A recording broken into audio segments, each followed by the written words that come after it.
చాలా రోజుల తర్వాత కార్తీక మాసం పూజ వీడియోతో మేము ముందుకైతే వచ్చేసినాను. అందరికీ దీపావళి పండుగ అయితే ఎప్పుడు అయిపోయింది, కార్తీక మాసం అయితే వచ్చేసింది అందరికీ. కానీ మాకు కొంచెం పూజ చేసుకోకూడదని చెప్పినా కదా, అందుకు మన కార్తీక సోమవారం రోజు నుంచి మేమైతే ముందు రోజు శుభ్రం చేసుకొని ఇల్లంతా సోమవారం నుంచి దీపాలు పెట్టడం స్టార్ట్ అయితే చేసినాము. ఇన్ని రోజులు ఎందుకు వీడియోలు పెట్టలేదంటే పిల్లలకి ఎక్కువ స్కూల్లో అయితే లేవు కదా, వర్షాలు పడడం వల్ల ఫోన్ అయితే అసలు వదలడంలే, ఫోను టీవీ కానీ. అందుకని వీడియో పెట్టడం కొంచెం లేట్ అయితే అయింది.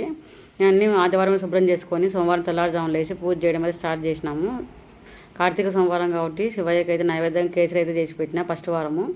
మా వారు ఇక్కడ పూజ చేస్తుంటే నేను మొత్తం బయట అయితే ముగ్గులన్నీ అవన్నీ వేసి దీపాలు అయితే గడప దగ్గర అందరూ పూజ చేసుకుంటాను. నేనైతేను ఇంట్లో పూజ చేసిన తర్వాత మా దగ్గరలో ఉన్న శివాలయానికి అయితే ఉప్పరపల శివాలయం అయితే అంటాము. ఈ శివాలయానికి వస్తే చాలా ప్రశాంతంగా పురాతనమైన శివాలయం అంటే ఇదైతేను. ప్రతి సంవత్సరం కంపల్సరీగా శివాలయానికి అయితే వస్తాము.